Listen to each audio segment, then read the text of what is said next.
They called it the sleep experiment. It was supposed to be a breakthrough in understanding human endurance, something that would push the boundaries of science. But no one anticipated the horrors it would unleash. I was one of the researchers involved, and I still can't believe what we did. The year was 1952.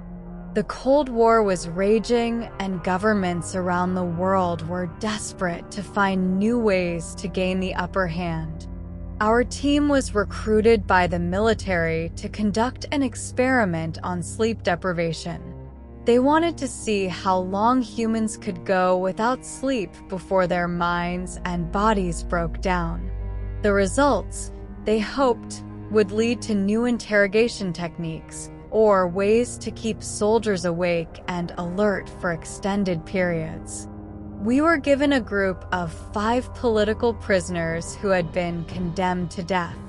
In exchange for participating in the experiment, their sentences would be commuted to life imprisonment. It was a deal with the devil, but they accepted, probably hoping they could survive whatever we had planned. We set up a sealed environment for them, a room equipped with microphones and cameras, so we could monitor their every move. The room was stocked with food and water, and we introduced a gas that would keep them awake. We thought it was safe.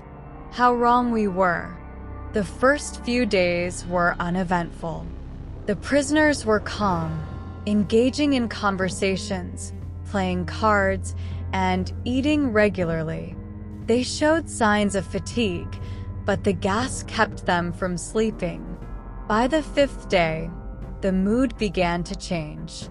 They started to exhibit irritability and paranoia, accusing each other of stealing food and plotting to escape. The conversations grew darker, more hostile. By the 9th day, their behavior had become erratic. They stopped talking to each other and began whispering to the microphones, as if confiding in us, their unseen observers. They talked about their fears, their regrets, and their dreams. It was as if they were unraveling, piece by piece. On the 11th day, things took a horrifying turn. One of the prisoners began screaming uncontrollably. His voice was raw, the sound of pure terror. The others didn't react. They just stared blankly, as if the scream was coming from another dimension. The man screamed for hours until his vocal cords gave out, leaving him with nothing but a hoarse rasp. Then, silence. A deafening, oppressive silence. It was worse than the screams. We watched in horror as the prisoners began to mutilate themselves. One man tore the flesh from his own arms with his teeth. Another gouged out his eyes. Blood pooled on the floor, and yet they remained awake, driven by some primal, nightmarish force. We wanted to intervene, to stop the experiment, but the military insisted we continue. They needed to see the results, no matter the cost. So, we watched, helpless, as the prisoners descended further into madness. By the 15th day, only 2 prisoners were left alive. They had ceased all attempts at self-mutilation and were instead focused on something we couldn't understand. They whispered to each other in a language that seemed to be a twisted amalgamation of several tongues. Their eyes, now hollow and black, stared into the cameras as if they could see us on the other side. Desperation clawed at our sanity. We decided to open the chamber, against orders. When we entered, the stench of decay and blood overwhelmed us. The prisoners were barely recognizable, their bodies gaunt and covered in wounds. They looked at us with a strange, eerie calm.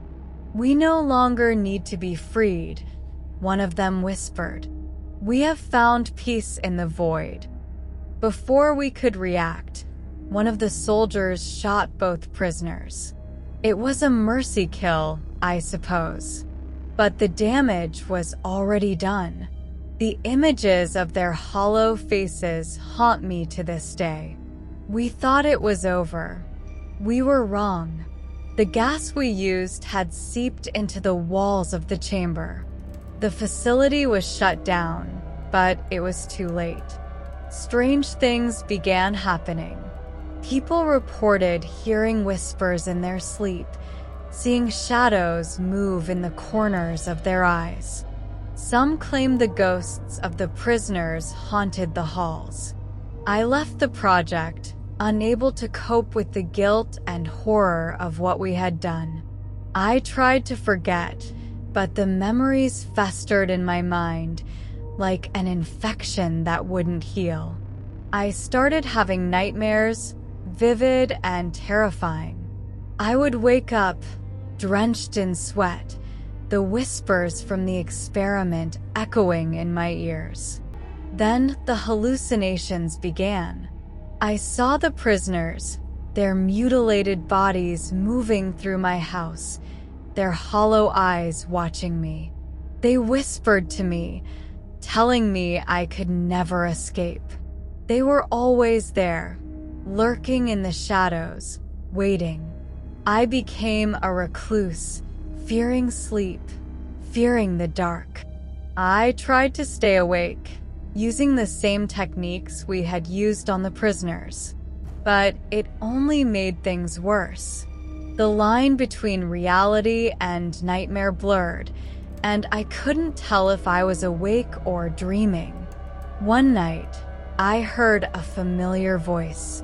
It was one of the prisoners, the one who had first started screaming. He stood at the foot of my bed, his eyes boring into mine. "You can never escape," he whispered. "We are part of you now." I screamed, but no sound came out. I reached for the lamp, but my hand passed through it. I was trapped in a nightmare, a perpetual state of terror. The experiment had never ended.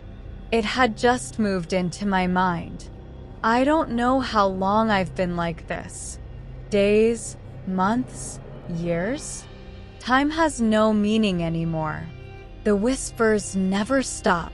The shadows never fade. I am one of them now, lost in the void, forever awake, forever haunted.